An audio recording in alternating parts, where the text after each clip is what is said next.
Well, I am Bert Dunkerly. I'm one of the authors of the revised book Final Bivouac, which is about the ending of the Civil War at Appomattox. And I'm excited to be here tonight and talk about the re-release of this book, which is really a great study of Appomattox and its aftermath, and a lot of lesser known parts of the surrender and the actual beginnings of Reconstruction in Virginia. So, a little background: the book Final Bivouac was first published way back in 1988 by Chris Calkins, and a lot of people may remember Chris was a historian at Appomattox Courthouse National Park. He also worked at Petersburg National Battlefield, and he ended his career at the Sailors Creek Battlefield State Park. And he did a lot to get that state park off the ground, do visitor center, exhibits, trails, and so on. Chris's health has declined in recent years. He wanted to have his book republished, and he approached Patrick Schroeder, who is the historian at Appomattox currently, and myself to help him edit and revise the book. I worked at Appomattox about 10 or so years ago, so I was familiar with the story and with Chris's research. So what I'll do here is talk about what the book covers and why I think it's so important.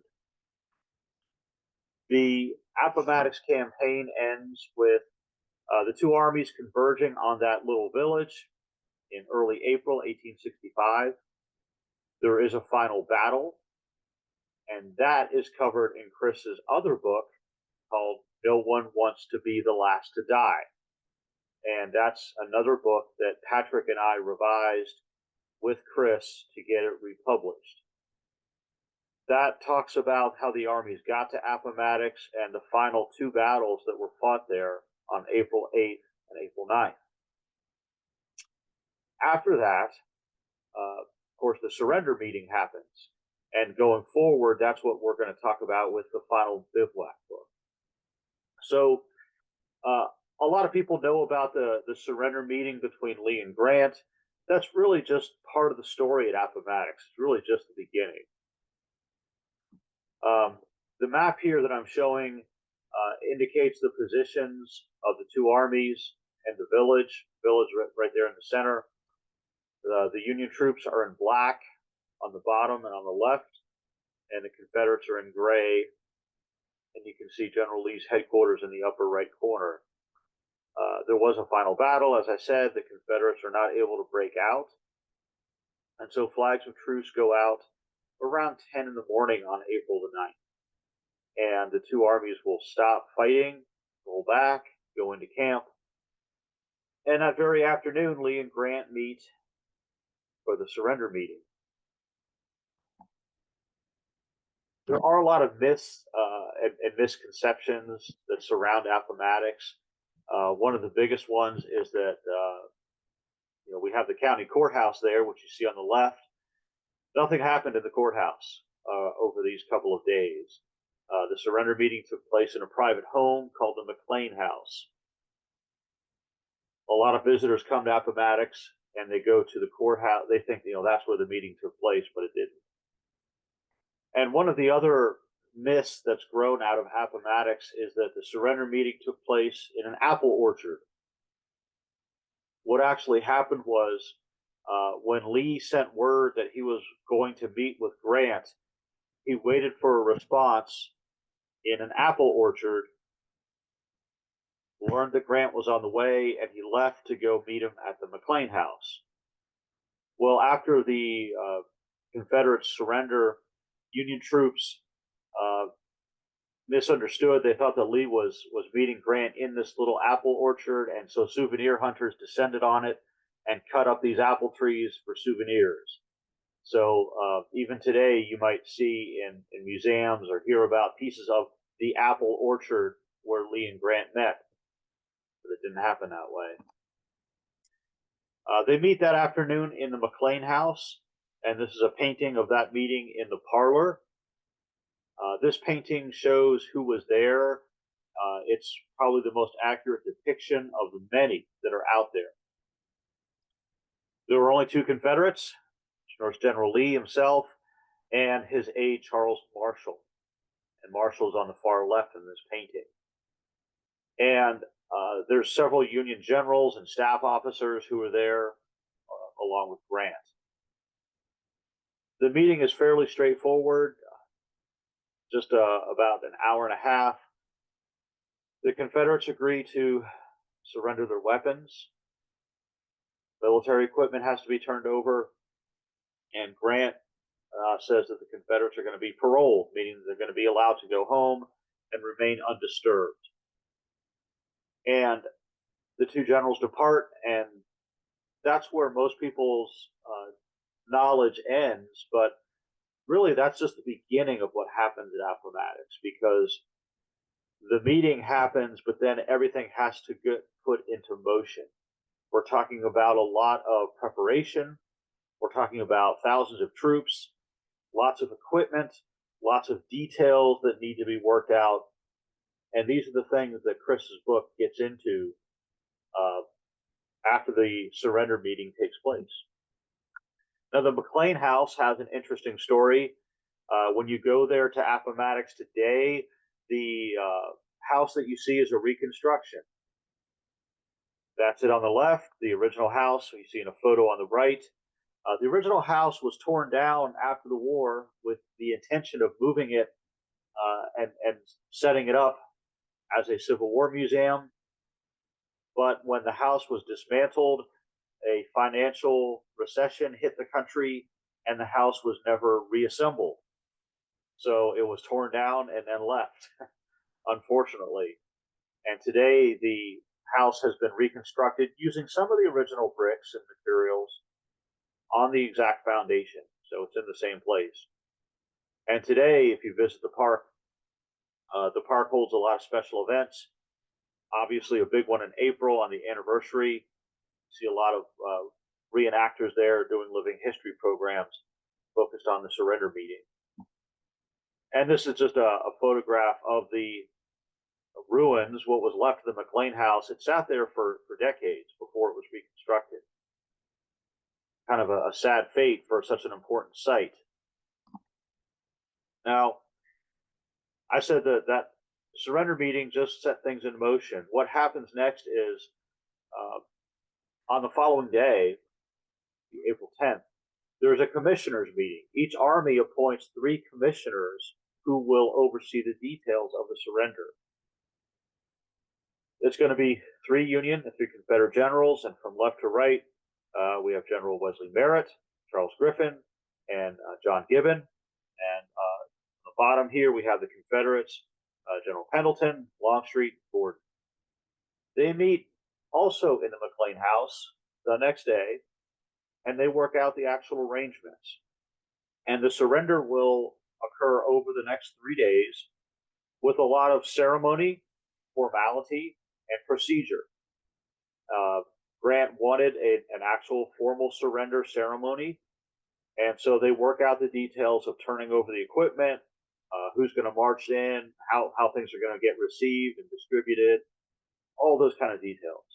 So it's a really important part of the story, and it's something that I think is really fascinating that a lot of people don't know about. In addition, there are some other important details about the surrender at Appomattox. Probably the most important that we need to talk about is the paroling. We think about a parole today, it's a promise of good behavior. And on the bottom here of this picture, you see a parole pass. The Union Army is going to issue parole passes to every single Confederate soldier. And those passes were printed in the Clover Hill Tavern, which you see pictured on the top. This is an original structure. It was the tavern in the village. Union troops took it over with printing presses. Yes, the Army had printing presses with them.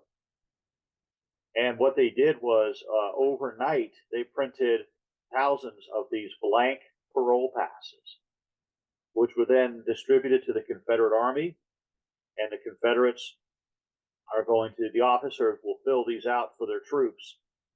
And these parole passes are important because they will allow the men to go home, and it's proof that they've surrendered. The Confederate soldiers are going to be entering areas that are very lawless. Maybe there's still fighting going on in other places.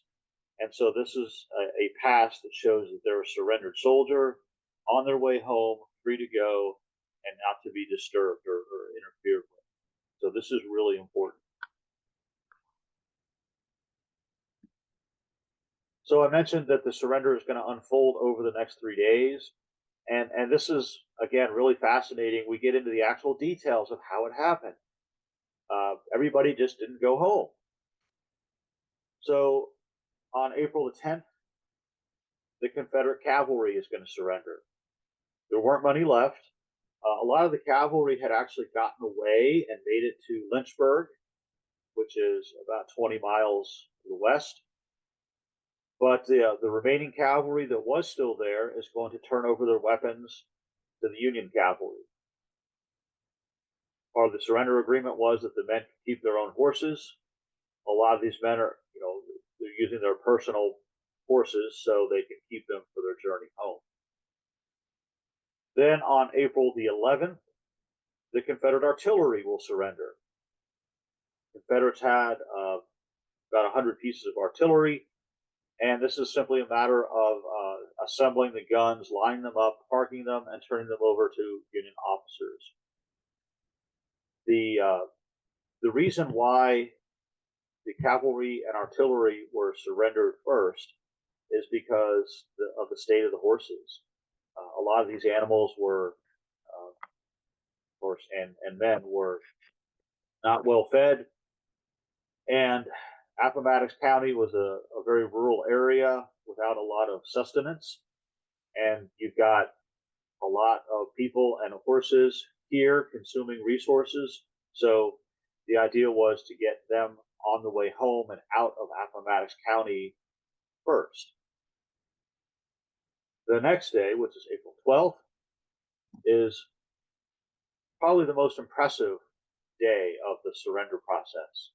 And that's the day the Confederate infantry will march into the village to stack their weapons. And the officer of the day was General Joshua Chamberlain. It's an honorary position. He was appointed to be the Union representative. And what occurs on this day is Union infantry will line up in the village along both sides of the road. The Confederate infantry will march in from their camp into the village in between those lines of Union troops, and they'll stack their weapons on the road. The Confederates will march in division by division, one at a time. So one group marches in, stacks their rifles, marches back. Then the next group comes in. In between, Union troops are taking the rifles and moving them out of the way so the next group can march in. The Confederates are also supposed to surrender their battle flags. Some do, some don't. Some hide them or cut them up and distribute them among the men for souvenirs. But this is an amazing story because these are troops who have fought each other for 4 years, and they recognize each other in many instances.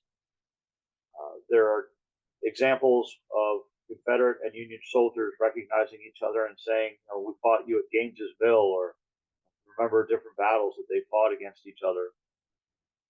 And for the most part, this ceremony was done with dignity and respect.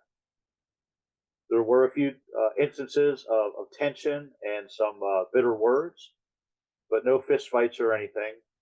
It was largely done with the proper decorum that Grant required.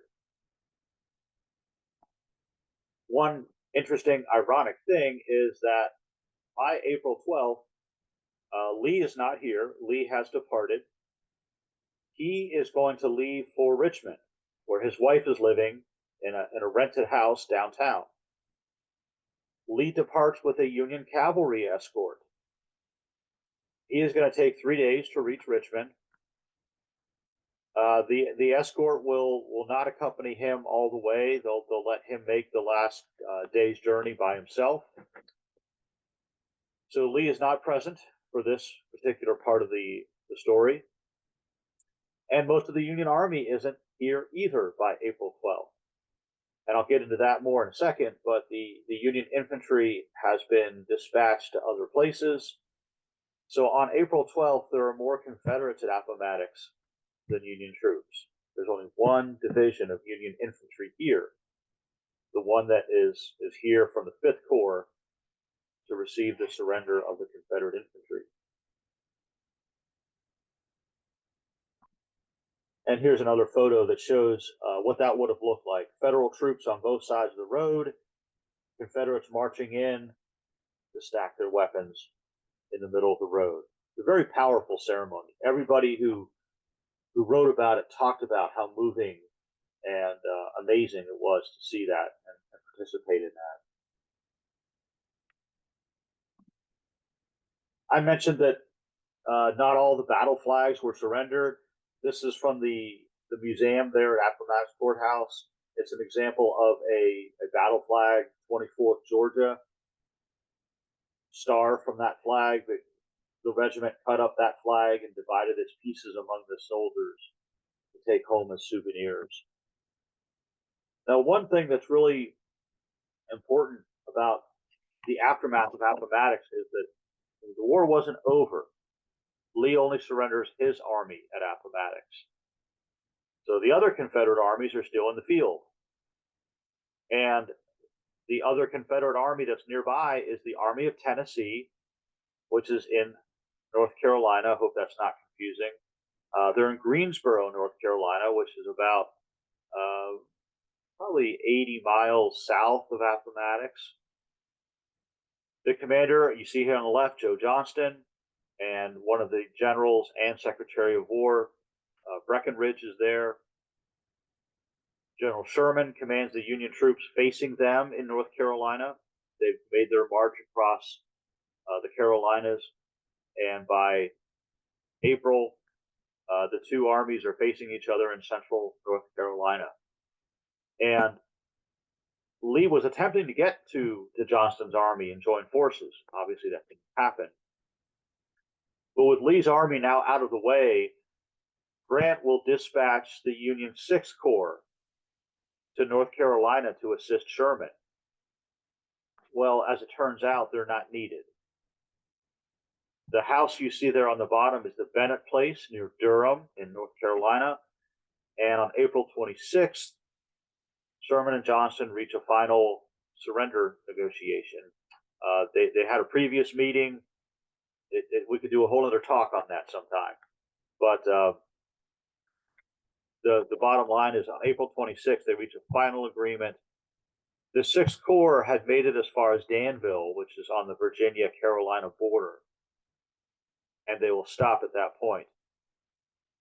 So the two armies, the Western and Eastern armies, are a very close contact here at this point at the ending of the war.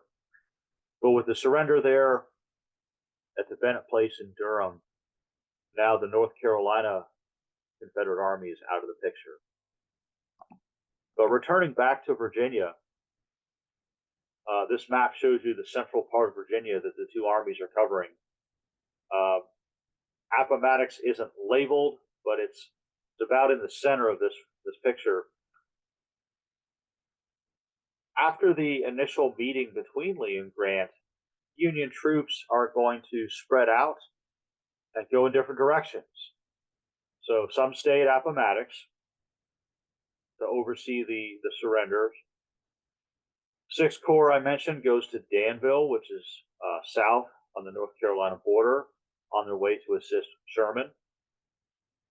The 2nd and 5th Corps, most of them are going to march right back the way they came, back to Petersburg.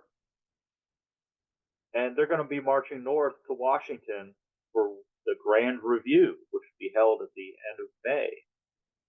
But the Second and Fifth Corps marched through Richmond on their way. And this is really interesting because those troops had not entered Richmond yet. They pursued Lee from Petersburg to Appomattox.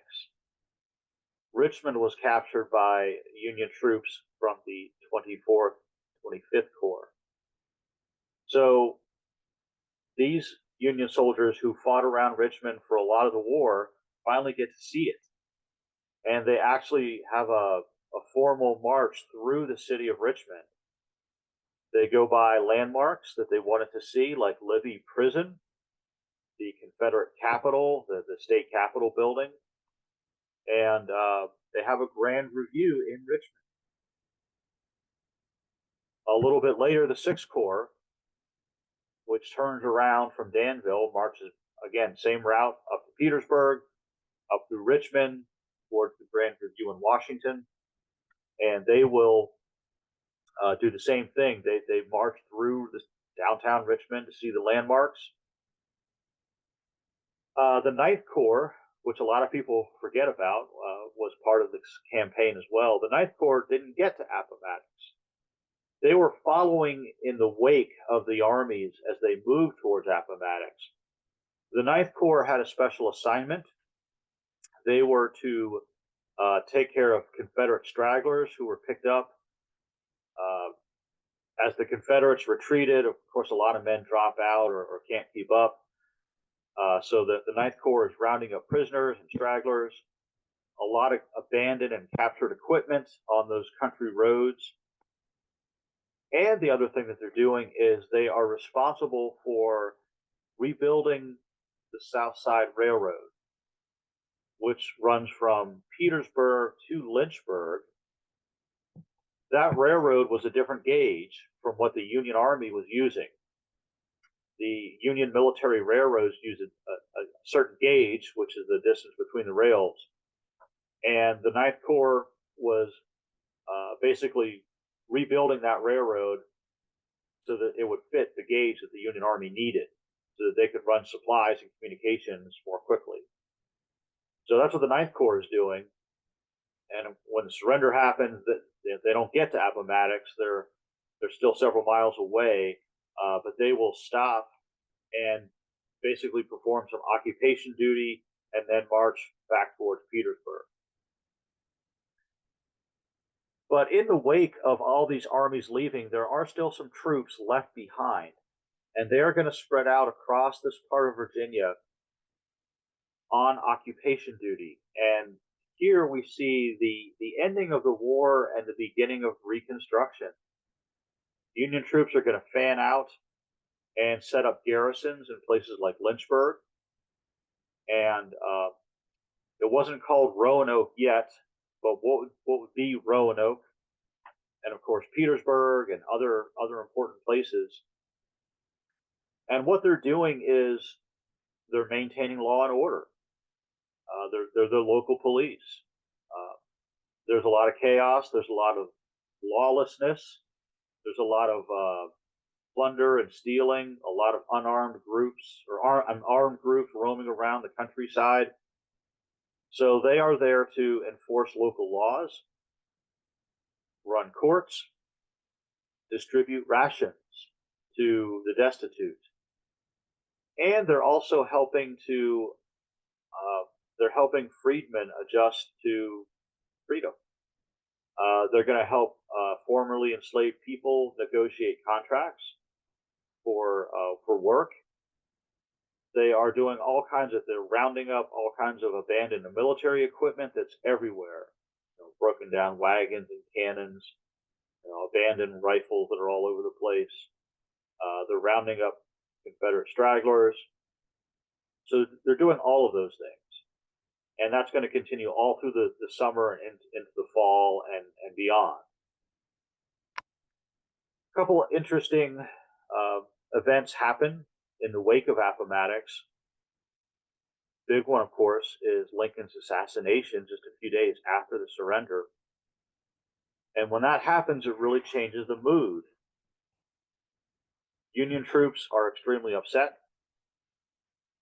Confederate troops are very upset as well. A lot of them remarked that they thought they lost a friend, and Confederate troops talk about being very reluctant to encounter Union soldiers as they go home, as they're either walking home, wherever home is, or they're using the railroads or whatever. When news of Lincoln's assassination reaches them, they're fearful, and they will go out of their way to try to avoid running into Union soldiers. Not always possible. The other thing that happens is there's a great deal of racial tension. And when Confederate soldiers run into United States colored troops, there are almost always altercations. And again, Confederate troops try to avoid them specifically. But in the aftermath of Lincoln's assassination, a lot of the relief that was felt with the ending of the war for everybody is darkened. And there's a lot of tension and frustration because of that. I think I have, another map here. This is a map of Richmond that shows the route of the Union forces on their victory marches through the city. And there were three of them. So the red, the green, and the yellow indicate the different routes. The yellow is the 2nd and 5th Corps. The green is the 6th Corps. And the red are Sherman's forces, because after the North Carolina surrender, Sherman's armies, the Army of the Tennessee and the Army of Georgia, will march north through Petersburg, Richmond, and up to Washington for their grand review. So they get to see Richmond too.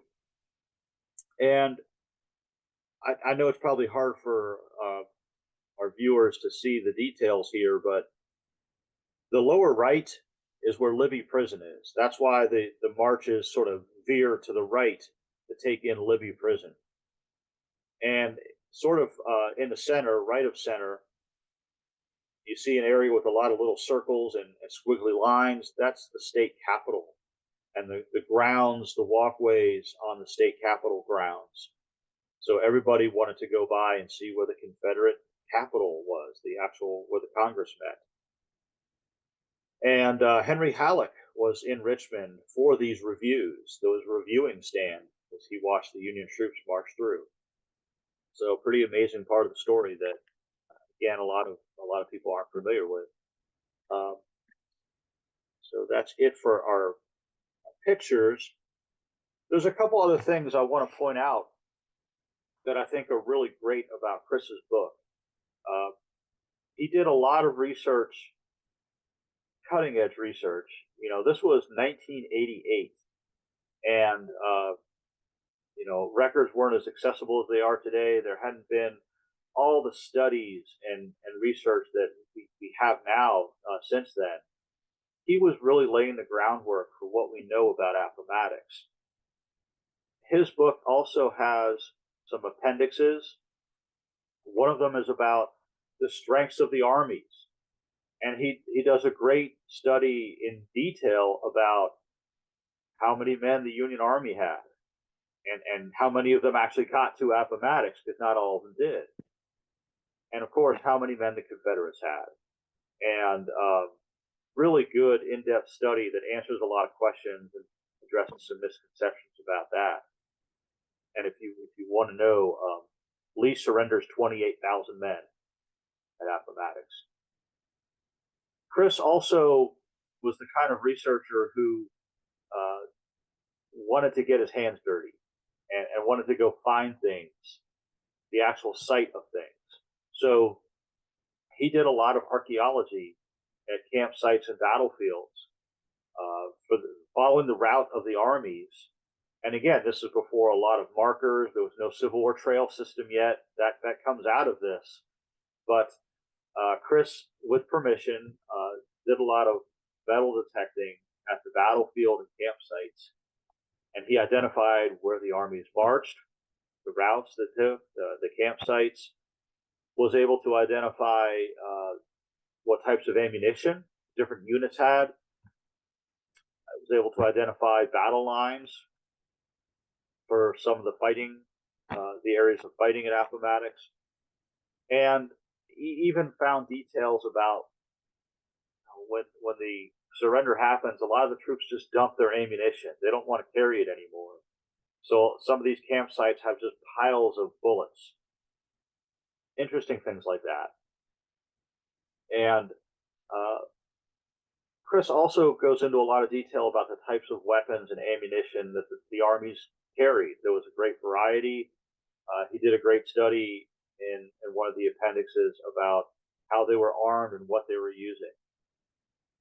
So again, some of you may have this or you may have seen it. This is Chris's 1988 book, an amazing study at the time, laying the groundwork for what we know about Appomattox. And this is the reprint from Savas Beatty, edited by myself, Patrick Schroeder, and Chris. We all three worked together to have this reproduced, brought back, and we're really excited about it, and we hope people will check it out. So with that, Mike, I want to thank you for having me speak tonight.